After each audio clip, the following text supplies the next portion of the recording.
सुप्रभात दोस्तों।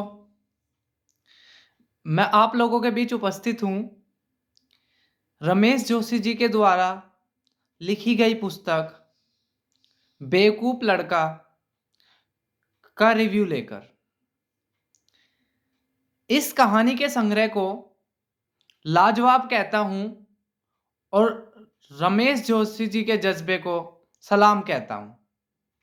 तो दोस्तों, बेवकूफ लड़का उन सभी बेवकूफाना हरकतों को दिखाता है जो हम सब ने कभी ना कभी अपने जीवन में की है। रमेश जोशी जी उत्तराखंड के अल्मोड़ा जिले में जन्मे। फिर उसके बाद उन्होंने अपनी 5वीं तक की पढ़ाई दिल्ली में की। फिर वो हल्द्वानी चले गए और आगे की पढ़ाई दोबारा उन्होंने दिल्ली में की। उन्होंने अपनी ग्रेजुएशन दिल्ली यूनिवर्सिटी से की। इसी बीच उनको फिल्में देखना और उपन्यास पढ़ने का शौक लग गया और ये पढ़ने का शौक कब लिखने में बदल गया, रमेश जोशी जी को पता ही नहीं चला। और उन्होंने अपनी कहानियों को ललन टॉप और प्रतिलिपि जैसे माध्यम पर भी प्रकाशित कराया। अब बात करते हैं बेवकूफ लड़का। जो किताब है वो कुछ कहानियों का संग्रह है। हर कहानी अपने आप में उम्दा है। सबसे पहली कहानी है अजनबी लड़की, जिसमें दिखाया गया है कि दिल्ली में एक ऑफिस में काम करने वाला व्यक्ति मेट्रो में एक लड़की को पसंद करने लग जाता है और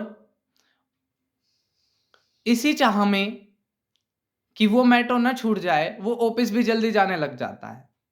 लेकिन अंत में वह सारी हार मान लेता है कि अब वो लड़की उसको कभी दोबारा नहीं मिलेगी। उसके जो बॉस होते हैं वो उसकी शादी तय कर देते हैं अपनी लड़की से। जब वो बॉस के घर पहुंचता है तो वो अचरज में रह जाता है, क्योंकि ये अजनबी लड़की वही थी जो उसको मेट्रो में मिली थी। दूसरी कहानी का शीर्षक है बूढ़े बुढ़िया की लव स्टोरी। ये कहानी काफी सोच विचार कर लिखी गई है। इस कहानी में लेखक उस विडंबना को दिखाना चाहते हैं जहां पर आज के वृद्ध व्यक्ति अकेलापन महसूस करते हैं। घर में बेटे हैं, बहू है, दोनों काम पर निकल जाते हैं और वृद्ध व्यक्ति घर में अकेले रह जाते हैं। इसी अकेलापन को दूर करने के लिए ये अक्सर पार्क वगैरह में जाते हैं, जहां पर इन बूढ़े की मुलाकात एक बुढ़िया से हो जाती है। दोनों में दोस्ती हो जाती है और दोनों साथ में रहने रहना शुरू कर देते हैं और दोबारा से शादी कर लेते हैं। तो ये काफ़ी सोच समझ कर लिखा गई कहानी है जो दिखाती है कि आज की भागती दौड़ती जिंदगी में हम क्या पीछे छोड़ रहे हैं।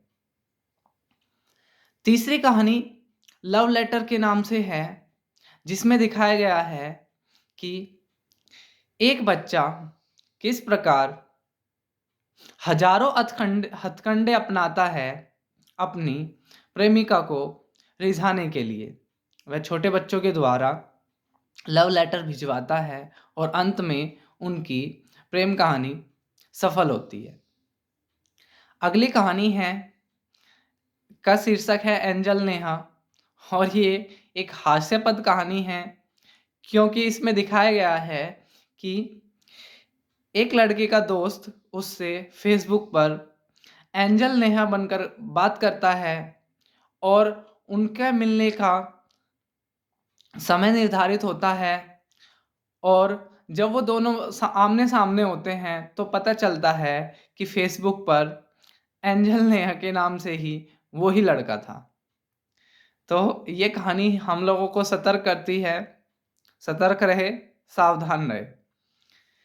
अगली कहानी जो मुझे सबसे अच्छी लगी, भले ही इसका शीर्षक कुछ इरिटेटिंग था, लेकिन ये सबसे अच्छी कहानी मुझे इस किताब की लगी। कहानी का शीर्षक था नंगा जिस्म, जिसमें दिखाया गया है कि किस प्रकार एक भोली-भाली लड़की के साथ एक दूसरा लड़का चीट करता है। कहानी की शुरुआत में लड़का, लड़की आपसी संबंध बनाते हैं, जिनको लड़का अपने मोबाइल में कैद कर लेता है।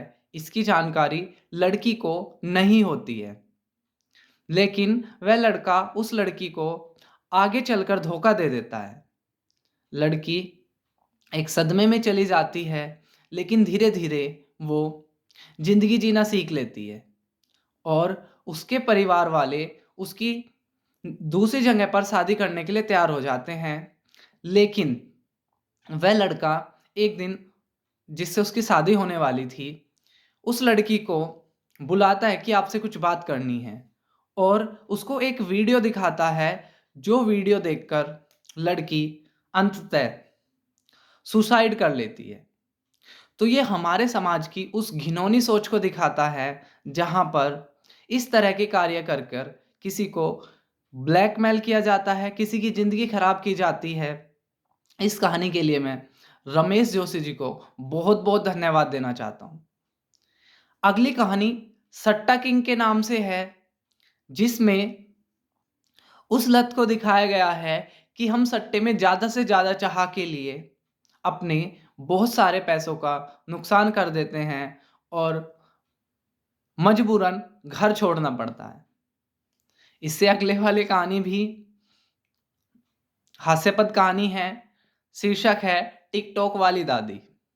जितने मैंने बाकी बुक रिव्यू देखे हैं, सब लोगों ने इस कहानी के लिए रमेश जी की बहुत सराहना की है। तो इस कहानी में संदर्भ लिया गया है जब बहुत सारे चाइनीज़ ऐप को आत्मनिर्भर भारत का जब के नाम पर बंद किया जा रहा था, तो उसी समय टिकटॉक भी बंद हुआ था।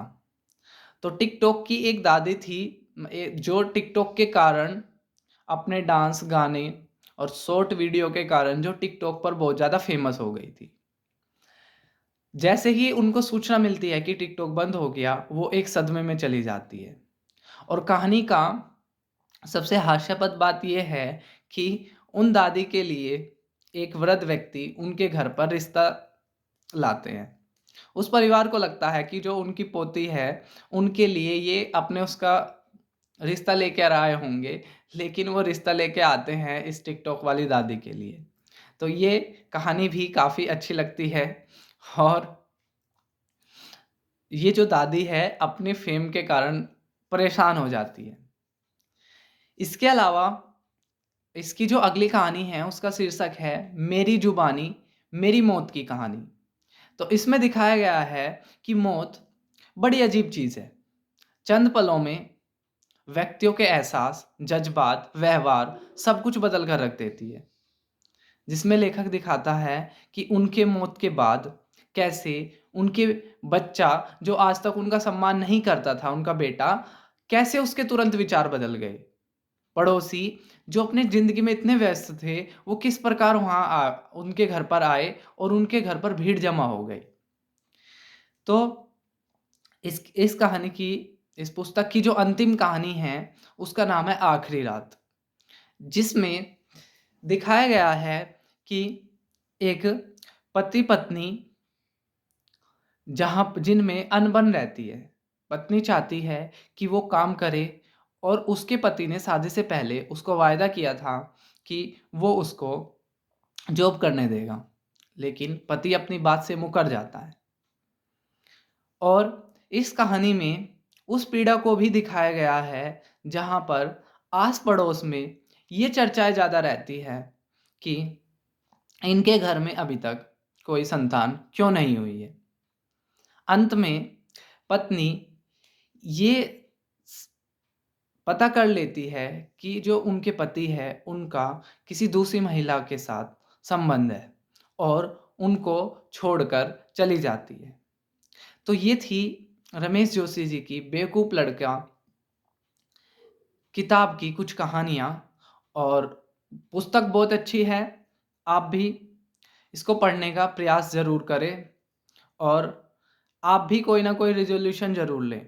जैसे आपको पता है अपना रिज़ॉल्यूशन क्या है, 2022 22 पुस्तक।